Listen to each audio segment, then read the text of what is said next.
In front of a peacock at Botanical Gardens. On a Norman mount in the pouring rain. Where's the strangest place you've ever done it? On Stourbridge Town football pitch. On the steps of Brindley Place in a grandma's costume.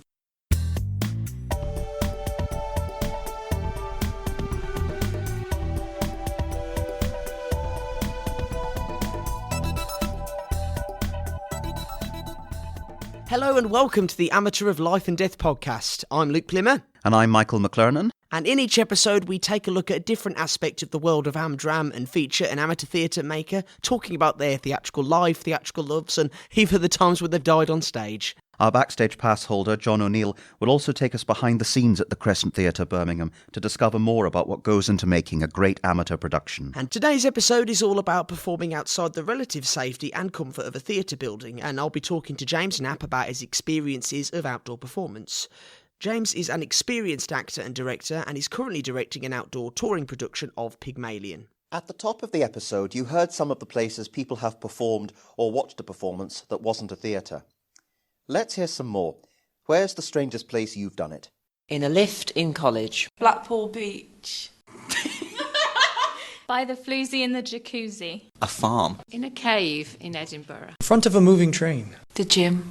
An abandoned church. In a castle in Wales. Under a full moon in the grounds of St David's Cathedral in Wales. In the university basement by candlelight. On a beach in Swansea. In a fountain. Some very interesting places indeed. We turn now to a play that is touring to multiple outdoor venues. Luke Plimmer talks to theatre director James Knapp about his upcoming production of George Bernard Shaw's play Pygmalion. Okay, so joining us now, we've got James Knapp, who is directing Pygmalion at the Crescent Theatre. Thanks for coming on, James. Lovely to speak to you. No problem. So, James, tell us about your first love.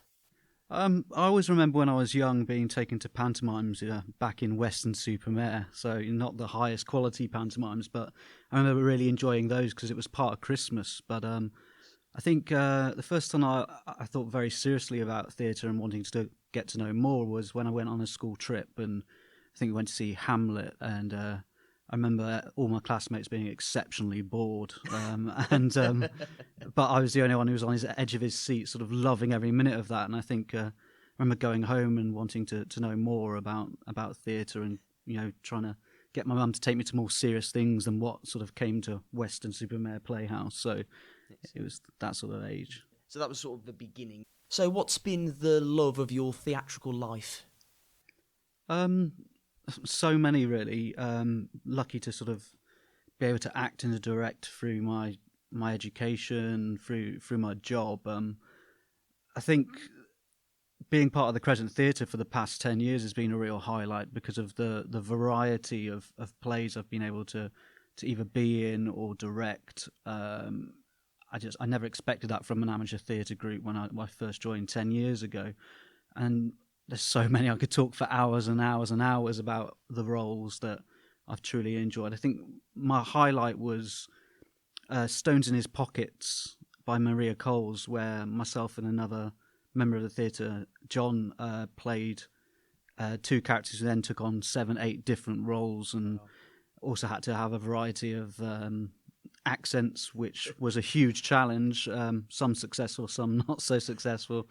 And I think that as a challenge is a highlight because we certainly had a sense by the end of it of the challenge that we'd overcome and hopefully entertained audiences along the way. So I think that was a real highlight, but I could pick so many from my 10 years at the Crescent. Great. Tell us about the one that got away. I don't think there was anything that I wasn't able to do. I think it's more, the age-old thing of I just didn't get cast. Yeah, I wasn't right for the role at the time. So there was plenty that I've then, but to be fair, I don't think I've ever not been cast in something at the Crescent and then gone and thought that I could do a better job. It's always been cast the way it should be cast, but you always do sometimes go for things that you don't get and, you're disappointed, but, so there's plenty that possibly got away, but, that's part and parcel of it. Yeah, it is, absolutely. And tell us about a time when you died on stage. I've been in many things that things have gone wrong. I think that's the nature of And the beauty of the fact that, unlike professional groups, we don't have the luxury of previews, I guess, to iron out these things. We have a couple of dress rehearsals, and then that's it. You're in front of an audience. You don't have that time to see what happens under the pressure of a live audience. I've died character-wise on stage quite a few times, actually, which is always interesting. I think a problem for my other cast members, because I'm well known to milk things on stage. So particular performances where my death scene may have been 10 seconds opening night, but then by the end of the run you could have gone and got yourself an ice cream or a pint of beer by the time I'm still dying away. So I have died on stage and into many different death lengths, etc. Awesome. So, moving on now specifically more to Pygmalion, which you are directing at the moment. This is a play that is going to be performed outside on some occasions. So, have you ever performed or directed anything outside before? I've been lucky enough to actually perform and direct outside for the Crescent Theatre on their summer tour. I took part as an actor in Cyrano de Bergerac, playing Cyrano de Bergerac, and then most recently, a couple of years ago, as Bottom in Midsummer Night's Dream. And lucky enough to direct Sense and Sensibility, I think 4 or 5 years ago. So I feel that gives me a real insight into the demands of the summer tour and how I direct my actors towards a performance that suits that sort of arena. Yeah, awesome. So, because you're directing another play now outside, do you think that there are any challenges that come specifically with doing something outdoors? Yeah, today we were actually talking about that in rehearsal, about the challenges of performing outside. The lack of set is sometimes a problem, but also essentially an opportunity maybe. You don't have the luxury of visually being able to tell an audience where they are or what they're looking at. So we were talking today about the weather a great deal. So there's a scene where it's raining, so obviously the actors creating physical performances that show that it's raining, etc. So it's finding ways within the performance to give as much information to the audience. The other consideration, I guess, to outside performances is the actors' volume. It's outside. They need a lot more volume, diction, etc. It's a completely different challenge vocally than being in our studio or in our main house. And again, we're lucky to have Karen Kelly, who's doing our sort of vocal assistant, and she's been teaching them techniques to get their voices ready for a challenge such as that. And then just other challenges, I guess. One of the best challenges I feel is one of our venues having a flight path across it.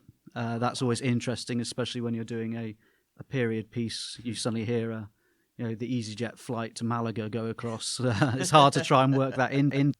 We've talked about challenges, but you also mentioned opportunity a moment ago as well. Now, do you think that there's anything when you're directing this play specifically that makes this play good for an outdoor performance? Yeah, I think that what's brilliant about this play is it's a real character piece. You have wonderful, wonderful characters, not just Henry Higgins or Eliza Doolittle, but every single one of the characters is a real larger-than-life character, which completely suits the outdoor space. So the audience can really sit there and sort of take in the actors' performances, these over-the-top kind of larger-than-life characters and how they all collide in this storyline. Okay, so this production, it's going on tour to lots of different venues in Birmingham. Do you think that might make things a bit more difficult, or are there any challenges in that regard that you think you need to overcome, or does that just make it more enjoyable? Well, I think that going out on tour gives the actors something slightly different. I think what we really love about the Crescent, which is why I hope everyone's here, is that it's enjoyable. You get to, for a couple of weeks of your year, you get to live the life of an actor, turn up, the nerves backstage, the nerves on stage, the enjoyment once it's all done, the drinks in the bar afterwards. And I think the tour's a lovely extension of that, because you get to go to these beautiful, wonderful places around the West Midlands to perform. And there's always a real sense of fun and everyone's sort of mucking together, getting things out of the van, setting up for the day. So it's slightly a different type of performance day to if we were in the building, but I think that's why people want to do the tour, why they want to act in a tour, because of that nature of it being a different type of enjoyment. Yeah, and because this is outdoor, there's also a couple of performances you're doing that are also indoors. So are there any special considerations you have to make for that? Or is I think we spend an awful lot of time in rehearsals talking about how they need to almost make their characters and their performances slightly larger than life because it transmits better out in the open. But we've also talked about how when we get into the studio, how we can make those more subtle, that because the audience are very close, that all the audience can see the actors arguably better than when you're outside, that you can find those moments of subtlety more in the studio than you can out on tour, where it's a lot about the storytelling, the volume, making sure that everyone can see and hear what you're doing and what you're feeling as an actor. Yeah, great. James, thank you so much for coming on. It's been an absolute delight to talk to you. No, thank you for having me. No, and I really look forward to seeing Pygmalion very, very soon. Thank you very much. Thank you. Luke Plimmer there, talking to James Knapp. Our backstage reporter, John O'Neill, also managed to catch up with some of the cast of Pygmalion in rehearsal. Hi, I've come deep into the heart of the theatre, down into the subterranean rehearsal room, hoping to catch Naomi, who's playing Eliza, and Colin, who's playing Henry Higgins, in the 2021 summer tour of Bernard Shaw's Pygmalion. To set the scene, the Crescent's rehearsal room is around 7 metres square, with no windows, wooden floor, and bright fluorescent light. One of the walls is mirrored, floor to ceiling. The odd table, stack of chairs, or stage prop sit at the edge of the space. The rehearsal room is a furnace of creativity, where actors and directors work together to take the lines of a play and hammer them into life. It's a focused, driven space where you can feel the industrious atmosphere, the energy of the plays gone by, and those yet to be reawoken for an audience anew. Here are Naomi and Colin. Hi both. Hello there. Hello. Would you mind if I just distract you from your rehearsals just for a moment to speak to our podcast audience? No, not at all. Not a problem. So I play Eliza Doolittle. She's a Cockney flower girl who, after a chance meeting with a professor of phonetics, is transformed. And I play that professor, Professor Henry Higgins, the expert in speech rhythms, accents. Wonderful, thank you. How does it feel to be back in the rehearsal room after the pandemic restrictions we've all lived through? Oh, it feels amazing. The first rehearsal was really surreal for me because I think it's been about 2 years personally since I've been in the rehearsal room, which is a long time. And it's a place for me associated with so many happy memories, you know, of rehearsing past plays that I've enjoyed so much. So it's just a real joy and a thrill to be back here again. It certainly is. I've not been in here for about 1 year and 3 months, something like that. And it felt at first very strange coming back, I have to say, after such a long time. But as soon as we started working on the play, it all kind of just clicked back into place, and it did, in a way, feel as if we'd never been away, in a way. This is to both of you. Can you give us an example of your voice work that helped the audience? We've been lucky to have Karen Kelly in to help us with that. She's the Crescent's voice coach, and she will work on accents, and she will work on voice production and projection and all the rest of that. So she's given us some exercises to do, which will, you know, increase our breath capacity and improve our voice projection, because of course, as you may know, most of the performances of this play we will be doing outside rather than inside. So that's a whole different ballgame altogether for an actor's voice. You have to carry much further sometimes in the outdoors with all the various sound distractions that you have in the natural environment. So she's been able to help us with that. It's an ongoing process. She's just begun that. And I imagine she will be back with... She sat in on a rehearsal a couple of days ago just to listen to us, and no doubt she took copious notes. Yes, she gave me copious notes, so it's very, very helpful. I haven't heard anything directly from her yet, but no doubt I will. But yeah, I've spoken to her a lot about the Cockney accent, and she tells me that it's quite a lazy accent, really. And one of the main things I found out about it, and with Karen's help figured out, that your mouth kind of, instead of dropping down as it does with RP, and I have a fairly RP accent, it sort of goes out to the side. So that's one of her tips. And then my changes to me, so my mother becomes me mother. And we drop the TH sounds. Karen keeps picking up on times when I slip them back in and I shouldn't. You put in an F instead. Yeah, so thank you, and that kind of thing. And the L sound goes as well. So will you pay me for them becomes will you pay me for them. And so there's lots to think about, for someone who isn't Cockney. Yeah. But it's just a case of sort of repetition, and I try and hear it in my head how I know it should sound, and then just try and mimic that, really, what I can hear. But yeah, Karen Kelly's been really, really helpful. Brilliant, thanks both. And this last question is to both of you. It's said that the play's author, Bernard Shaw, directed his actors through tempestuous rehearsals, often with one or two actors storming out of the theatre in a rage. How does that compare with your rehearsal process? We're always storming out in a rage, aren't we, Colin? Pretty identical, I would have said, especially with That's what makes it fun. James Knapp keeps as director. James on his toes. It's just purgatory from start to finish, really. But, no, it's been a joy, hasn't it? It's really fun. We're only halfway through, actually. Yeah, it's still a joy. Yeah. And I think we're just enjoying each other's performances and enjoying the jokes in Pygmalion, and knowing that the audience are going to get to enjoy them very soon too. Yeah, and terrified of the shortness of the rehearsal period as well, which is keeping us all on our toes. So much shorter. But it brings a good energy to the rehearsal room, I think, Colin. Yeah. The urgency of it. Yeah. It concentrates the mind, as they say. Yes. We're actually starting 3 weeks in a day. Indeed. And we're not anywhere near ready at the moment, but we will be. We will be. I'm sure by the time the curtain goes up, it will be wonderful. Absolutely. So thank you, Naomi. Thank you, Colin. And we look forward to seeing the production. Thank you very much. Thank you. John O'Neill in conversation with Naomi Jacobs and Colin Simmons, both of whom are starring in Pygmalion at the Crescent Theatre and on tour throughout July. Check out www.crescent-theatre.co.uk for more details. The origins of outdoor theatre and the origins of theatre as a whole are essentially one and the same. The concept of a theatre with total roof cover is a relatively recent one in the history of people pretending to be other people in front of yet more people. The root of the Western world's theatrical tradition lies in the fertile soil of Greece, and the word theatre itself is derived from the Greek theatron, meaning seeing place.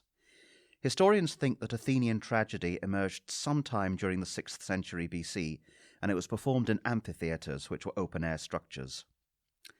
Most ancient Greek cities lay on or near hills, so seating, and I use that word loosely, these were not plush red velvet pull-downs with built-in cup holders, generally was built into the slope of a hill, creating a natural rake. At the foot of the hill was a flattened, usually circular performance area known as the orchestra, which literally translated means dancing place. Like so much of Greek culture, theatre developed and expanded considerably under the Romans. They spread it across their empire and built open-air auditoriums in which to stage it. Despite the weather in Britannia province being much less favourable for enjoying al fresco drama than it was in, say, Greece or Italy, this outdoor theatre malarkey took off even here.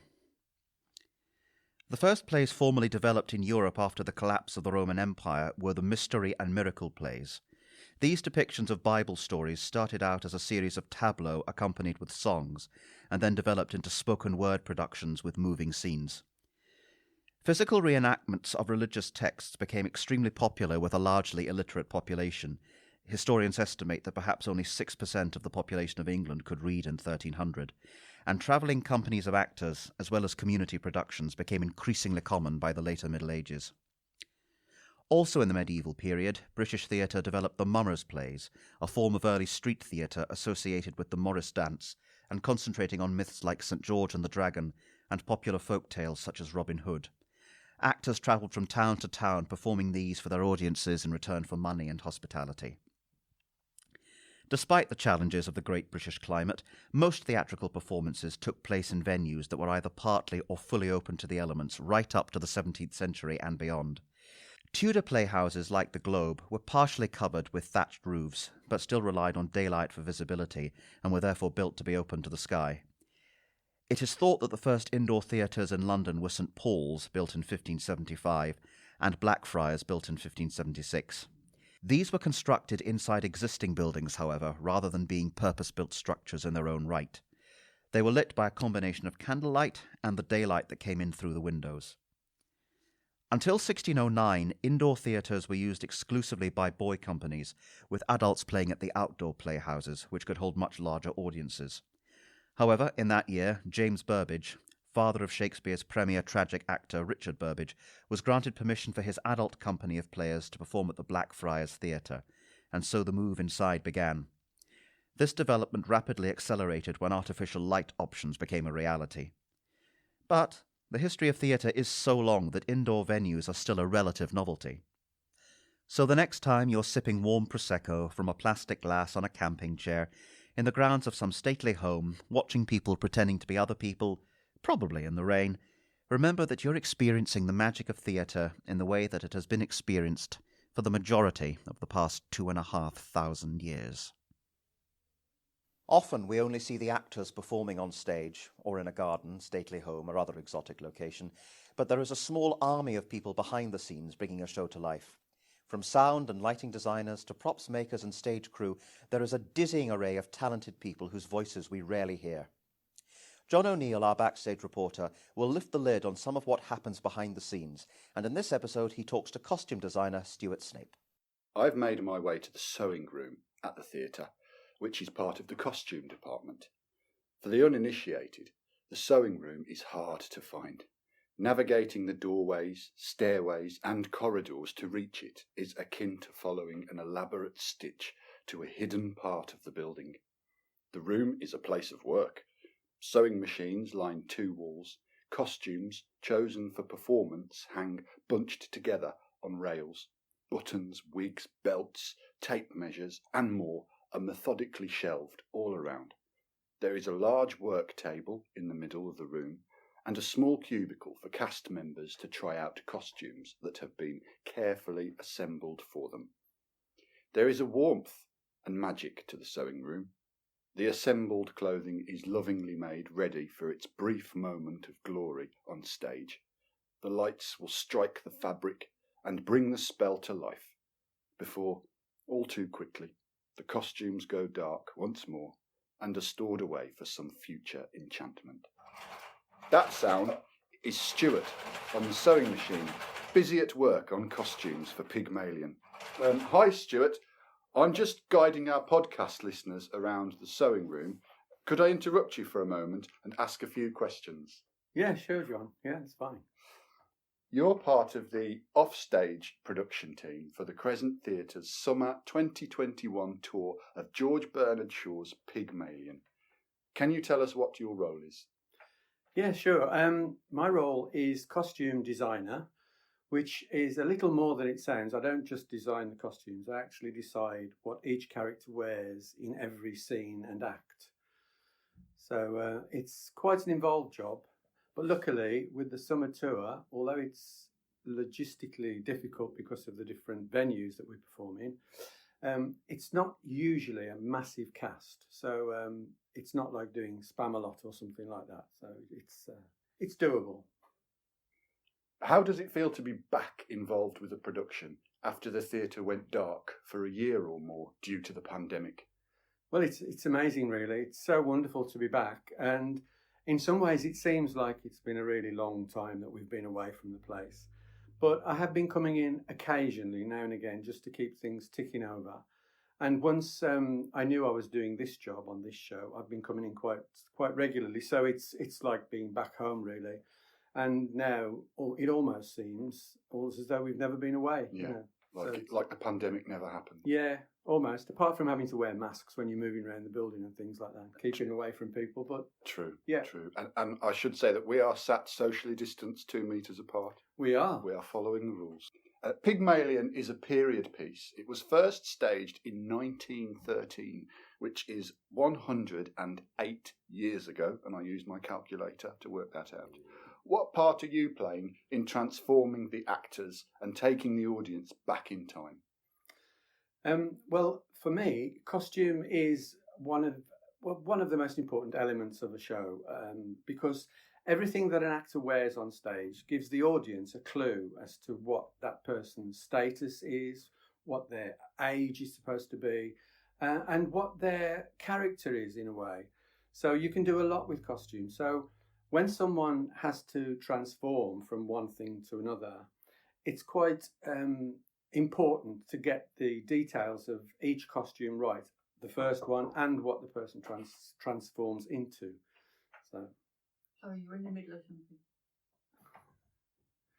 That's all right. The costume is a very busy department, as you can hear, so people are constantly coming and going, and it's a bit of an information exchange. Would you say that that's true, Stuart?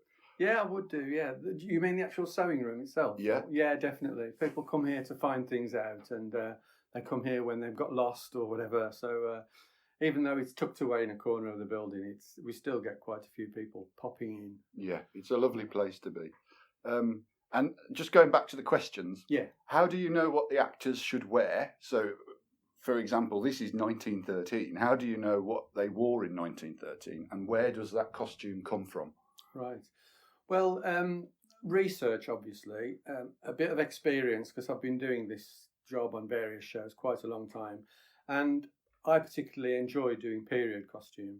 I enjoy doing the research of what someone would wear of a certain era, and 1913 is particularly interesting for me because it goes from Edwardian, which was lots of long flowing dresses for ladies, and it's just before the 20s when they were shorter and much more loose fitting. But research is the thing, really. Books, and of course nowadays the internet and things like that. So I suppose there was a lot of social transformation around that time, or just after that time, because 1913 is just a year before the First World War as well. That's right. And during the First World War, ladies' clothes in particular became a lot more sort of utilitarian. So they weren't as sort of fancy as they were before then. So it's a fascinating time. And just to take it to an individual character, the character who undergoes the biggest transformation in Pygmalion is Eliza. And in the story, she's picked out of the gutter and turned into a lady of society by Henry Higgins. Can you describe the costumes you are using to support this transformation? Yeah, well, we do have a vast wardrobe just down the corridor, which is a massive room. It's not a cupboard, it's a room full of stuff. So that have been used in other productions. And how many costumes do you think, as a guess, are in that huge wardrobe? I just have no idea. I would say thousands and thousands, really.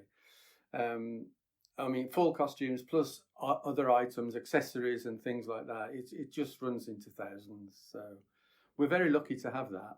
And we do use it all the time, because if you can use something that you've already got, it obviously saves money and it saves time having to make it. So we use that. And for Eliza, I know that there are certain things that are suitable for her when she was a flower girl. So I have pulled out some things for the actress to come in and try on. And I'll go through a few combinations with her and see what she's comfortable in, see what looks right on her. Because even though you find the ideal thing, it may not fit. So, you have to find things A, that are right, and B, that fit well, and C, that are comfortable for the actor to wear. So I've got a few things in mind for that. But then when she's transformed into the Lady of Society, she'll have a completely different look. And I'm using colour as well as the actual costumes themselves. So I'm using dark colours when she's in a flower girl mode, and the first time the audience see her in a transformed mode, she'll be in a cream light summery dress, which should look wonderful. So hopefully the audience will get it straight away. And it's said that the play's author, Bernard Shaw, directed his actors through tempestuous rehearsals, often punctuated by at least one or two actors storming out of the theatre in a rage. How does that compare with this production process? Well, as far as I know, I haven't been to all the rehearsals, but no one stormed out in a rage yet. I think everyone here is just so glad to be back and working on a production that, that they'll be just into the play and loving every minute of it. And rehearsals are probably one of the most enjoyable parts for me anyway. I love rehearsals. And the director, James, who's directing Pygmalion, he's not got the temperament of a George Bernard Shaw, I'm sure. He's much easier and nicer to work with, I'm sure. So I don't think we'll have that problem. Thank you very much, Stuart. Very, very interesting. It's a pleasure. Perfect. That's good, yeah. I like that we got interrupted. Thank you for listening to the Amateur of Life and Death podcast. If you'd like to listen to more, make sure you subscribe at www.crescent-theatre.co.uk/podcast or iTunes to get the next episode. You can find out more about the Crescent Theatre Birmingham and our upcoming productions, including Pygmalion, by visiting www.crescent-theatre.co.uk or by following us on social media. So until the next time. Thanks for listening. Amateur of Life and Death is a Crescent Theatre production. It's presented by Michael McLernan, John O'Neill and Luke Plimmer. The title music is by Brendan Stanley, the research is by Liz Plumpton and Laura East, and it's edited by Kevin Middleton.